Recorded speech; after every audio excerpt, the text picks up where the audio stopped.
What does your job ask you to hide from the customers? I worked at a UPS store on a military base. When packages came back to us for whatever reason, we always told UPS that we'd donate the contents to on-base thrift store. We'd keep office supply stuff. But that never happened. One cat packaged all his belongings at our store and shipped them prior to leaving for deployment. This was at the start of the Afghan war. He didn't check his shipping label right, and about 3 weeks after it shipped it came back to us as denied RTS. We held it for a few months, expecting him to come back. After waiting, my boss told me to open it up and take whatever I wanted out of it. Trash everything else. So, I opened it and it was like a dream come true. Every gaming system, stacks of games, expensive watches, all sorts of good crap. It didn't feel right. Went in on my day off after hours, looked more inside the box. Found a small address book with numbers. Got in contact with his parents and explained who I was, how I got their numbers, etc. Ended up generating a label that night for it and shipped all this guy's stuff out on the store's dime. Boss was pissed as hell with me for doing that. As a tattoo artist, oftentimes apprentices at the end of their apprenticeship will start to tattoo paying customers, walk-ins, and for a few tattoo shops, the apprenticeships are much shorter than they need to be. So if you're getting tattooed but someone who seems to be young or they seem inexperienced, they probably are, and they're probably still in their apprenticeship. But the shop will tell you they're actual artists. Do your research when thinking about getting a tattoo, and don't be afraid to wait months, or even years, for the right artist for you. It'll save you from really crappy tattoo. We sell software and we have a page that has instructions for setting it up Linux servers, but that's basically all we know about the OS and as much as any of us actually care to learn it. If asked, the going policy is that our Linux specialist is out this week, but we'll totally refresh what we know by going over the page with you. I've worked at 2 fast food restaurants in my life. At each one, the only time that food safety protocol was followed or enforced was the day that the health inspector was coming to grade us. Edit. I should also note that both stores received 100% every time the health inspector came. Edit 2. Obviously every restaurant is different. It all comes down to management. The stores I worked at were all about getting food out the door as fast as possible, with the smallest number of people working as possible. That leads to cutting corners. Not all restaurants, even fast food, are like that though. My point in posting was that even though they appear clean, or have a high score posted for their health inspection, that doesn't mean they're following all of the guidelines set in place for them. Cell phone store. Customers returned perfectly good phones all the time. We were told to sell the boxes as brand new, first time activations and purposefully leave out the fact that they had, in fact, already been activated and taken home within 48 hours. I'd be pissed if I bought a phone full price and it was even slightly used. I let those phones get dusty and would never sell them just to spite that stupid policy. You'll be amazed at how good construction workers become at hiding flaws. It's quite nearly a part of the job description and a large reason why so much of construction effort is put towards cosmetics, beyond the fact that most people just don't want to be looking at a bunch of rough-in work that's functionally the same but aesthetically atrocious. Our sales prices are just normal prices. Had to stock some pressure washers a few months back. They're $199 each when scanned. The next day I have to put up more, scan them and they show up as $279 each. Couple weeks later they're on sale for $199 each. I work in a deli and bakery currently. All of our food is from frozen, and they want me to call it fresh baked in store every day. Dude, it was frozen for 3 months, thawed for an hour and then cooked. It's no better than anything else you get from the freezer section, and in many cases the freezer section is higher quality stuff. Not now, but back when I worked as an aide at a nursing home, we were forbidden from telling patients we were short-staffed. We were, and it was the fault of administration because they were trying to save money, but literally the residents would be yelling at us because their shower was late or whatever and we were supposed to just act like it was because we were lazy. Weren't allowed to tell them it was because I had the entire wing by myself.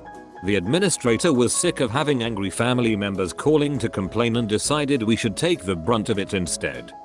Let's just say our technology doesn't come close to meeting its process guarantees, but we can give a customer a phone book sized excuse of why it's their fault.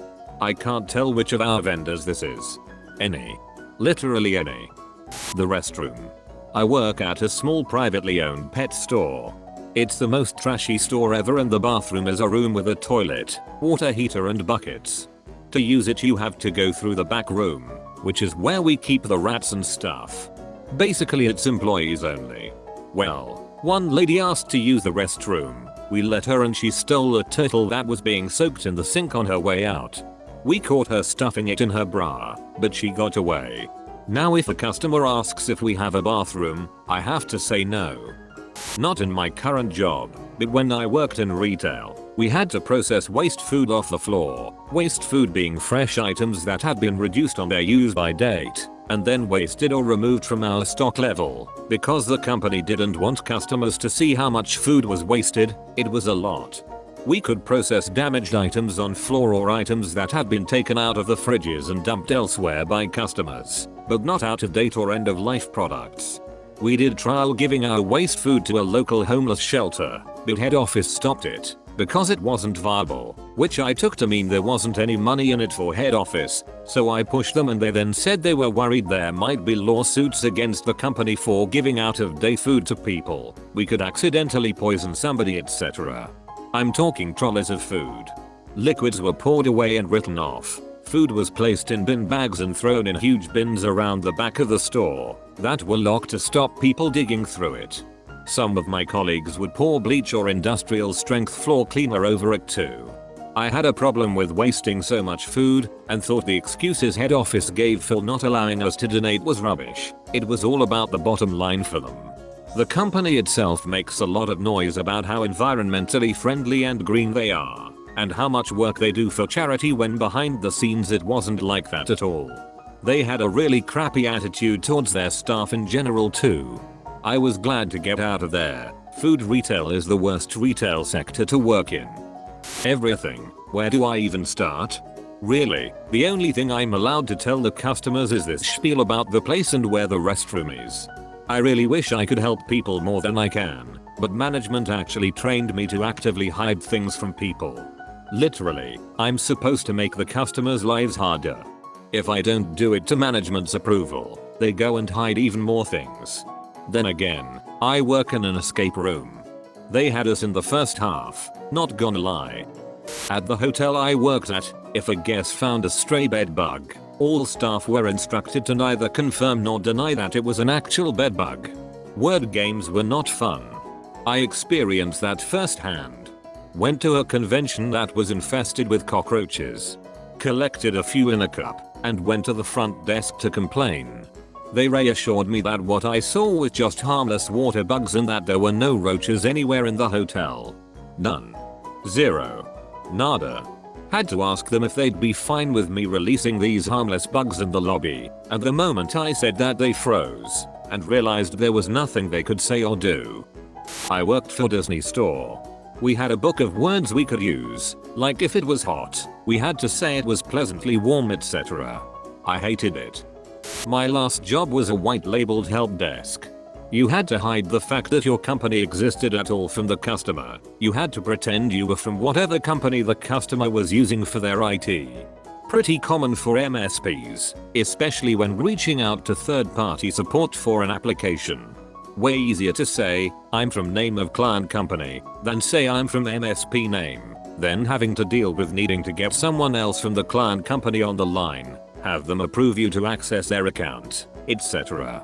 From working at various internet service providers, they all like to hide the same information. 1. We lose money or break even on TV. HBO, Showtime, etc. are profitable, which is why we try and sell it to you. We used to make money on TV and we may make money on 1 or 2 packages, but most TV is sold at price or under price because channels just demand that much money. 2. We pay between $15 to $35 in bulk for our set-top boxes. Yes, those boxes we charge you $X.99 a month to rent and $100 to replace if you don't return them. STBs are pure profit, and we will reuse them at an average of 5 customers' houses during their lifetime. Does not apply to DirecTV, which pays $60 to $80 bulk and charges $200. 3. Depending on the company, we are trying to sell you something at all times, because it means extra money in our pocket or automatic termination if we don't sell people enough add-ons. 4. The call center environment has a turnover rate only matched by World War I infantry combat casualty rates, and it's often worse, so the people you're talking to tend not to be knowledgeable, because such people either burn out, get promoted, or they are in sales. 5. There are parts of any city or area we don't care about. We are not sorry to see you go. We are happy because it means no more calls from the 1950s infrastructure that dies every week, which we won't replace because it will be a $2 million investment for 6 people at the end of a 4-mile long country road. We want you to leave so we can remove that street from our service area. Thanks for watching. Please subscribe for more videos and don't forget to like the video if you've enjoyed it.